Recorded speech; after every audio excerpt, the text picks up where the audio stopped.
और वो प्रकट होते हैं उनके भाई बालराम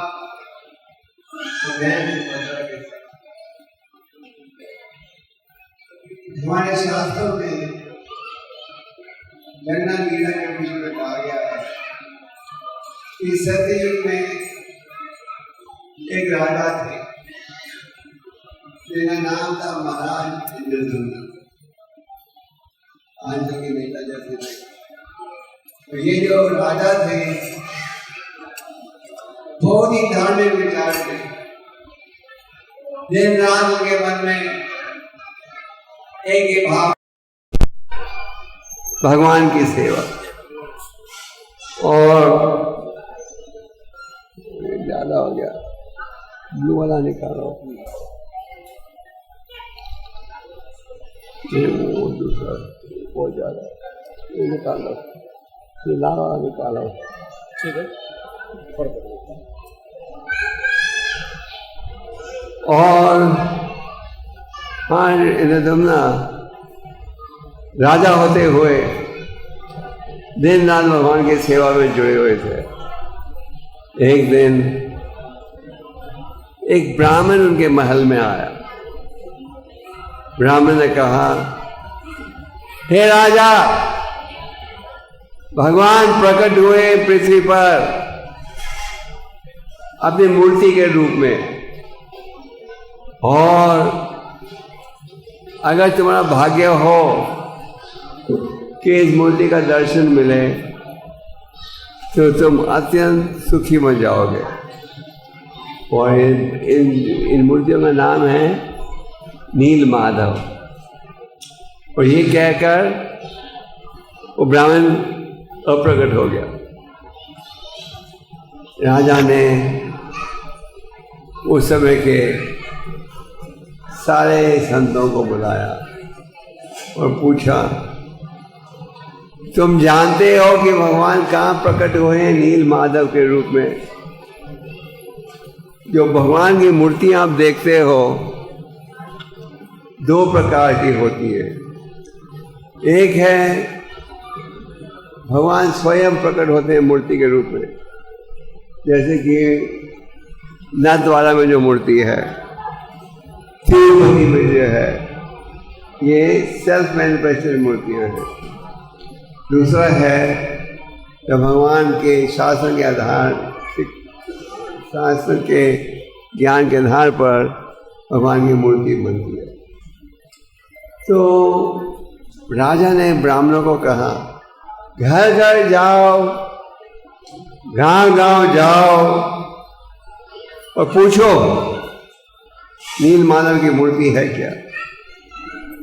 सारे ब्राह्मण घर घर गए, गांव गांव गए, तो सबने पूछा, नील माधव की मूर्ति का नाम सुना है किसी ने? सबने कह दिया, सॉरी, हमने तो कभी नहीं सुना। वो सारे ब्राह्मण लौट गए। एक ब्राह्मण नहीं लौटा, जिसका नाम था विद्यापति। वो नहीं लौटा। उसने कहा, मुझे ढूंढना ही है, कहाँ है नील माधव। तो विद्यापति जंगल में रुक गया और उस जंगल में एक और भक्त थे जिनका नाम था विश्वासु। विश्वासु जो थे, उनका जन्म नीची जाति में हुआ था, पर वो थे उच्च कोटि के भक्त। उसकी एक बेटी थी जिनका नाम था ललिता। तो विश्वासु तब विद्यापति से संबंध हुआ और विश्वासी ने देखा विद्यापति में अनेक गुण हैं, तो उन्होंने अपनी बेटी की शादी उनसे करा दी, ललिता की शादी। सबको सुनाई दे रहा है? हाँ, समझ आ रहा है कुछ? हम विदेशी भाषा तो नहीं बोल रहे। तो ललिता का विवाह हो गया किसके साथ? किसके साथ? विद्यापति। मैं आप लोगों की परीक्षा भी लूंगा बीच में। विद्यापति ने देखा कि उसका ससुर रोज शाम को कहीं जाता है किधर, कई बार 2 दिन नहीं आता वापस, और जब वो लौटता है तो उसके शरीर से इतनी सुगंध आती है कि ऐसे लगता है वो स्वर्ग से आ रहा है। तो विद्यापति ने अपनी पत्नी ललिता, जो कि विश्वासु की बेटी थी, उनसे पूछा, बताओ मुझे, मैं तुम्हारा पति हूँ, तुम्हारे पिता कहाँ जाते हैं? पूरी रात नहीं आते, दिन में नहीं आते, जब आते हैं तो उनके शरीर में इतना सुगंध होता है, इतने प्रसन्न वो दिखते हैं, कहाँ जाते हैं तुम्हारे पिता? आवाज मत। तो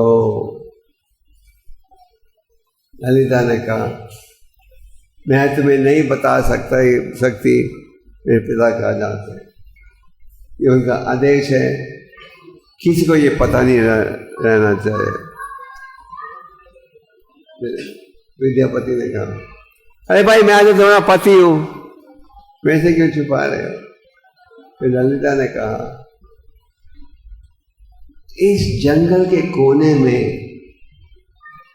एक स्वयं प्रकट हुई भगवान की मूर्ति है जिसका नाम है नील माधव। वो मूर्ति इतनी खूबसूरत है कि आप देखोगे तो बेहोश हो जाओगे। और मेरे पिता उस मूर्ति की सेवा कर रहे हैं कई सालों से, और क्योंकि मेरे पिता नीची जाति के हैं, गरीब हैं, उनको चिंता है कि अगर किसी धनी व्यक्ति को पता लग जाए कि नील माधव यहाँ हैं तो उनके लिए तो बड़ा मंदिर बना देगा, जिसके कारण मेरी नौकरी चले जाएगी, सेवा समाप्त हो जाएगी। तो विद्यापति निकले थे घर से नील माधव को खोजने के लिए। तो जब उन्होंने सुना नील माधव, तो यही तो मैं ढूंढने आया हूँ, तो ललिता से पूछा उन्होंने, मुझे नील माधव का दर्शन मिल सकता है? ललिता कहा, मेरे पिता कभी नहीं मानेंगे। पर विद्यापति ने कहा, पिताजी को कहो, पिताजी को कहना मैं तुम्हारा पति हूँ। तो जब ललिता ने कहा पिता से, मेरा पति नील माधव का दर्शन लेना चाहता है, तो पिता ने कहा, नहीं, किसी हालत में नहीं। तो बेटी ने विनती की फिर से। फिर बाप ने कहा, ठीक है, एक शर्त पर, विद्यापति की जो आंखें हैं उसमें मैं पट्टी बांधूंगा, और जब हम पहुंचेंगे नील माधव के पास तो पट्टी खोल दूंगा जिससे वो दर्शन ले सके। पर वहाँ पहुँचने तक उन्हें अंधा बना दूंगा पट्टी बांधकर। तो ललिता ने कहा, ठीक है। तो ललिता ने अपने पति को सरसों के बीज सफेद कपड़े में लपेट कर दे दिया। तो विश्वासु विद्यापति को जा रहे थे नील माधव के पास, और रास्ते में सरसों के बीज फेंक रहे थे। जब विद्यापति नील माधव के पास पहुंचा और उसने देखा भगवान का रूप, वो इतने प्रसन्न हुए कि आप उसका अंदाजा भी नहीं लगा सकते। उन्होंने कहा सच, अब मैं समझा मेरे राजा क्यों नील माधव का दर्शन चाहते हैं। और विद्यापति ने देखा उनके ससुर बहुत सेवा कर रहे हैं, तालाब के पानी से उनका अभिषेक करते हैं, फूल तोड़ रहे थे बगीचे में, फूल से भगवान के लिए हार बनाया और फल तोड़कर भगवान को भोग लगाया। और फिर विद्यापति ने देखा कि एक पेड़ में कौवा बैठा था, वो कौवा पेड़ से गिर गया तालाब में और दिव्य विष्णु जैसा रूप प्राप्त कर लिया और उनकी आंखों के सामने भगवान के धाम लौट गया। तो जब विद्यापति ने देखा एक कौवा भगवान के धाम लौट गया, विष्णु का रूप प्राप्त कर लिया, तो उसने कहा मैं भी क्यों नहीं आत्महत्या कर लूँ इस तालाब में। इस तालाब के पानी में थोड़ी शक्ति है।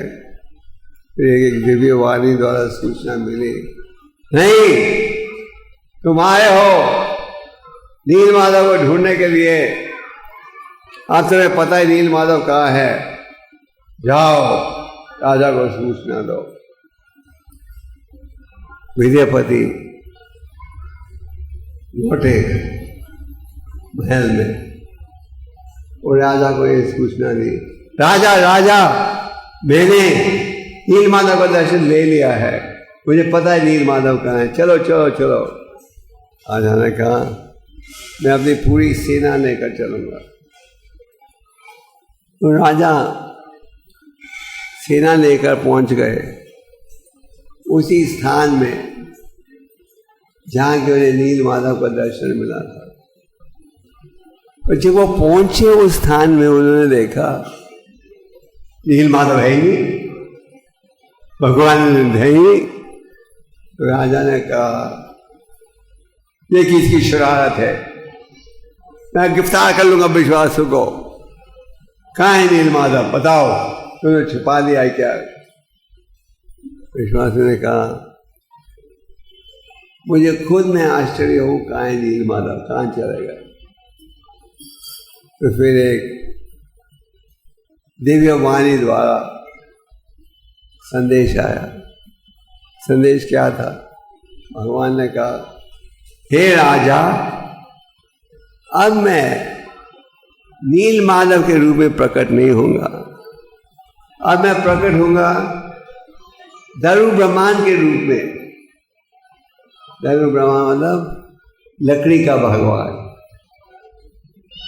और तुम उस तालाब में जाओ जहाँ की एक बड़ा लकड़ी का टुकड़ा मिलेगा जिसमें विष्णु के चरणों के लक्षण हैं, और उस लकड़ी के टुकड़े को लेकर मेरी मूर्ति बनाना। राजा सेना को लेकर उस तालाब में पहुंच गए। देखा कि लकड़ी का टुकड़ा तैर रहा है और राजा ने जो वो लकड़ी के टुकड़े को उठाने का प्रयास किया, वो बिल्कुल हिला भी नहीं सका। राजा ने सेना को कहा तुम लोग उठाओ। पूरी सेना गई उठाने के लिए, नहीं उठा सका। राजा फिर दुखी हो गया, बेचैन हो गया, क्या दुर्भाग्य मेरा। फिर राजा ने दिव्यवाणी द्वारा भगवान ने राजा को कहा अगर तुम मुझे यहाँ से उठाना चाहते हो तो फिर मेरे दो भक्त विद्यापति और विश्वासु उन्हें लेकर आओ, वो केवल मुझे उठा सकेंगे। भगवान को समझने के लिए धन की आवश्यकता नहीं, सुंदरता की आवश्यकता नहीं, तालीम की आवश्यकता नहीं, केवल सेवा की भावना की आवश्यकता है। तो राजा ने विद्यापति विश्वासों को बुलाया और वो लकड़ी के बड़े टुकड़े को लेकर चले गए राजा के महल में। राजा ने कई कारीगरों को बुलाया, स्कल्पटर जो कि मूर्ति बनाते हैं, और सब असफल हो गए। जैसे वो अपनी हथौड़ी को लगाते थे लकड़ी के साथ, हथौड़ी टूट जाती थी। तो राजा फिर निराश, अब भगवान प्रकट होने वाले थे, अब ये कोई कार्यक्रम सफल ही नहीं हो रहा। फिर वहां पहुंचे विश्वकर्मा। विश्वकर्मा भगवान के देवताओं के महलों को बनाते हैं, ये उनका काम। तो जब विश्वकर्मा वहाँ आया, विश्वकर्मा ने एक बूढ़े व्यक्ति का रूप धारण कर लिया था और उसने कहा कि राजा मैं मूर्ति भगवान की बना दूंगा, पर एक शर्त पर, 21 दिनों के लिए किसी को अंदर नहीं आना चाहिए। अगर कोई अंदर आएगा तो मैं अप्रकट हो जाऊंगा। राजा ने कहा मंजूर है। तो विश्वकर्मा ने काम शुरू कर दिया, दरवाजा बंद करके। राजा बाहर बैठा था दरवाजे के, सुन रहा था टिक टिक टिक टिक टिक टिक टिक। पर 15 दिन के बाद उन्होंने देखा टिक टिक आवाज ही बंद हो गई। और राजा चिंता में था, मैं क्या करूं। राजा की पत्नी का नाम था गुंडीचा। गुंडीचा ने कहा फिर वो मर तो नहीं गया, 15 दिन फिर ना पानी पिया ना कुछ खाया है, खोल के देखो क्या है। मंत्रियों ने कहा नहीं नहीं, दरवाजा मत खोलो, क्योंकि विश्वकर्मा ने कहा था खोलोगे तो मैं अप्रकट हो जाऊंगा। और राजा चिंता में था क्या करे। उन्होंने अपनी पत्नी की राय मान ली और दरवाजा खोला। जैसे खोला विश्वकर्मा अप्रकट हो गए छूमंतर। और राजा ने इन मूर्तियों को देखा, जगन्नाथ, सुभद्रा, पार्वती। तो राजा को लगा कि ये रूप अधूरा है। राजा शोक में था, सोच रहा था क्यों मैंने अंदर प्रवेश किया, मुझे अंदर नहीं आना चाहिए था। फिर वहाँ नारद मुनि पहुंचे। नारद मुनि ने कहा भगवान की इच्छा है कि इस कलयुग में, भविष्य के युगों में वो प्रकट हुए किस रूप में, जगन्नाथ जी के रूप में। ये है संक्षेप में इतिहास कि भगवान कैसे प्रकट हुए जगन्नाथ जी के रूप में। तो अभी जाना है क्या?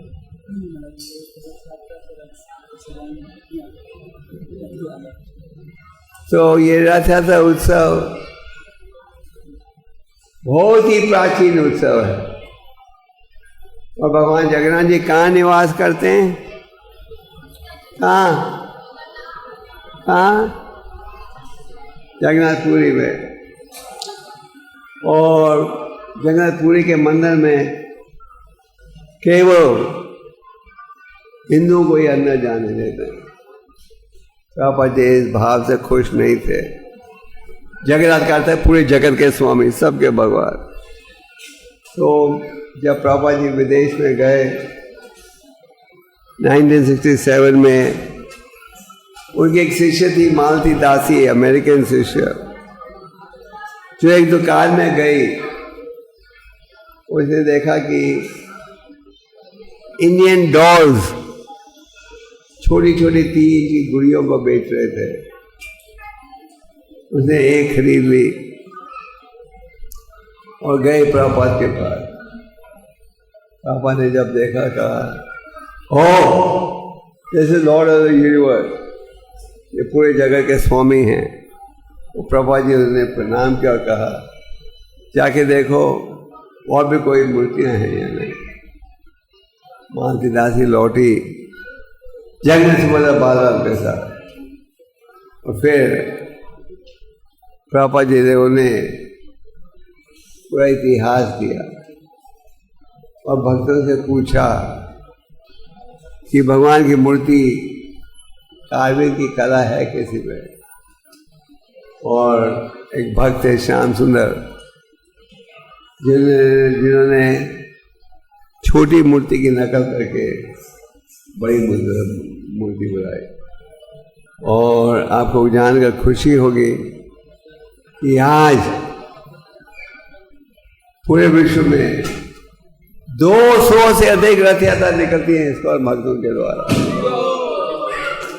तो और भारत में लगभग हर दूसरे हफ्ते कहाँ रथ यात्रा निकलती है। तो भगवान जगन्नाथ जी बड़े दयालु है, वो हम सबको मौका दे रहे हैं उनकी सेवा में जोड़ने के लिए।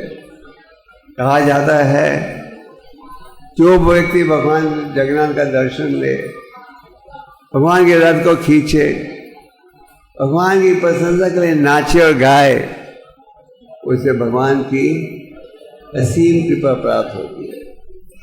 प्रभुपाद जी जब छोटे थे रथ यात्रा योजना करते थे, तो मैं जानता हूँ कि देर हो रही है, मैं आप सब भक्तों का आभार प्रकट करना चाहता हूँ कि आप सब मिलकर 6 सालों से रथ यात्रा निकाल रहे हो इटावा में, 5 साल से, 6ठा साल है। और उन भक्तों का भी आभार प्रकट करना चाहता हूँ जिन्होंने दान दिया, सेवा की इस यात्रा को सफल बनाने के लिए। भगवान जगन्नाथ जी बड़े दयालु है, हजारों पाप क्या लाखों पाप मिट जाते हैं भगवान जगन्नाथ जी का दर्शन देकर। पर हमें ये नहीं सोचना चाहिए आज हम रथ यात्रा में थे, हमारे लाखों पाप मिट गए, अभी हम पाप करेंगे अगली रथ यात्रा में फिर माफ हो जाएगा। नहीं, भगवान जगन्नाथ जी बड़े दयालु हैं और हमारा भाव होना चाहिए हम पापों से बचे।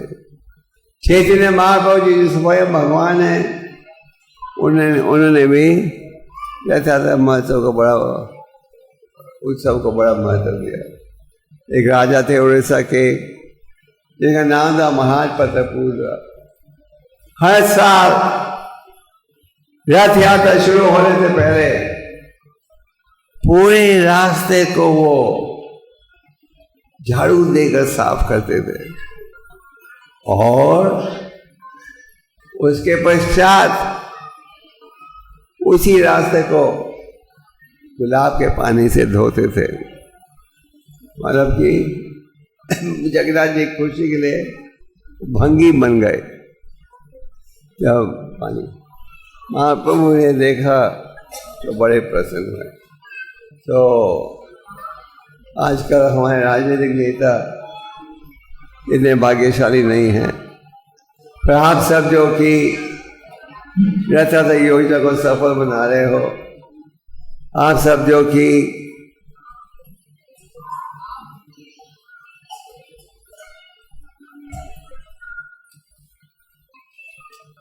आप सब जिनके सहयोग से ये रथ यात्रा निकली है, आप सब अत्यंत सौभाग्यशाली हो। तो आपके एक चक्र शहर में इस्कॉन का एक प्रचार मंदिर भी खुल रहा है, जानते हो आप? हाँ जी, उसका उद्घाटन किया हमने। तो आप सब हर साल आते हो रथ यात्रा में? हाँ। तो रथ यात्रा में क्या करते हो? रथ को खींचते हो और क्या करते हो? हाँ, हरि नाम का जाप भी करते हो? तो ये हरि नाम का जाप हमें रोज करना चाहिए, ये नहीं सिर्फ रथ यात्रा वाले दिन। और इस कलियुग में दोष ही दोष है, एक गुण है, वही कृष्ण का। तो आप सब जगन्नाथ जी की शुभकामनाएं स्वीकार कीजिएगा। हरे कृष्ण महामंत्र का उच्चारण करो, गीता पढ़ो, साधु संग में रहो और इस प्रकार अपने जीवन को सफल करो। हरे कृष्ण।